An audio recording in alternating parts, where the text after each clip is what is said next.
waxaa magaalada Gaalkacyo ee xarunta gobolka Mudug ciyaar la wada sugaya ee ku dhex martay kooxaha kala Samtel iyo kooxda Maamuus oo ka socotay Garowe. Ciyaarta ayaa waxaa lagu ciyaaray garoonka kubadda cagta ee magaalada Gaalkacyo Cawaale Stadium. Waxaa marti loo ahaa kooxda Samtel oo ka dhisan magaalada tan Gaalkacyo.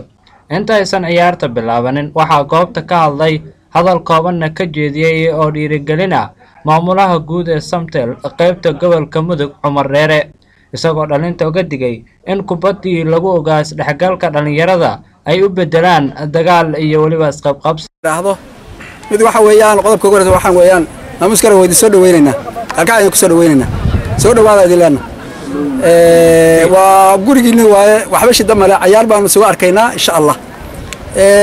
qolada kale waxaan leeyahay marti baa leedin yahay waxaan rabnaa haddii alla idmo guud ahaan ciyaar nadiif ah maanta kuma ka bari baa la imaanaysa bari dama imaanaysa cid kasta raynaysa cidii alla u garto waxa baalka cad iyo madow waaye marka qof un baa raynaya waxaan idin leenahay marka ciyaartaas ha noqoto ciyaar nadiif ah oo aad u waxaysan haddii alla idmo waxba xanaaqinina xagga idin ku imaanayna haddii alla idmo idinkana hadda leena jooga waxaan rabaa marka ciyaar nadiif ah oo nadiif ah isboortigu ma aha in la raayo laakiin isboortigu waxa weeyaan in la ciyaaro kaliya weeyaan waayo dadka idin fiirsanaya waa inuu idinku raaxaysta ciyaartiin haddaad dagaashaan dagaal laguma raaxaysta waxa lagu raaxaystaa ayaa baalka ciyaar baa lagu raaxaysta marka qolo kasta waxaan rabnaa waxa ay awoodeeda ciyaarta inay baalka soo bandhigto intaasi kadib ciyaarta u dhaxaysay Samtel iyo waliba Maamuus ayaa waxa ay ku bilaabatay si dardar xoogan ku jirto. koox walba waxa ay muujisay in la hoyan karto, hase ahaatee kubadda waa cadaan iyo madow iyo cidii guusha ay raacdo.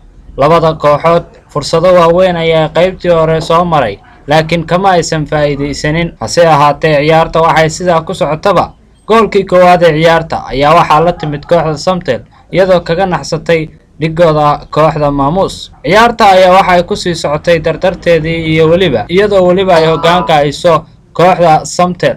hase ahaatee kooxda Maamuus Garowe ayaa waxa ay muujisay in goolka ay iska soo gudi karto, waxayna la timid bareejada ama barbarihii goolkii lagala hormaray. intaasi kadib ciyaarta ayaa isbedeshay, waxaa hoggaanka kubadda garoonka la wareegtay kooxda Samtel walow ay jireen fursado ay iska khasaariyeen kooxda Maamuus kuwaasoo loo filan karay in ay goolal isu bedelaan. goolkii labaad ee ciyaarta ayaa misana waxaa la timid kooxda Samtel. intaasi kadib markii ay ciyaarta dhammaad ku sii dhaweed ayay goolkeedii saddexaad keensatay kooxda Samtel. ciyaartana ayaa ku soo dhammaatay waqtigii loogu talagalay 3-1 oo ay ku badisay kooxda Samtel. labada kooxood ayaa waxa ay sheegeen in muhiimadda laga lahaa kulankan ay ahayd in dhalinta ay samayso isdhexgal isboorti ee muhiimaddu aysan ahayn in koox ay ka badiso kooxda kale. Sida Cali Nuur Cabdi, Sida Cali Taatiko, raadiyaha iyo TV-ga Shacab, magaalada tan Gaalkacyo.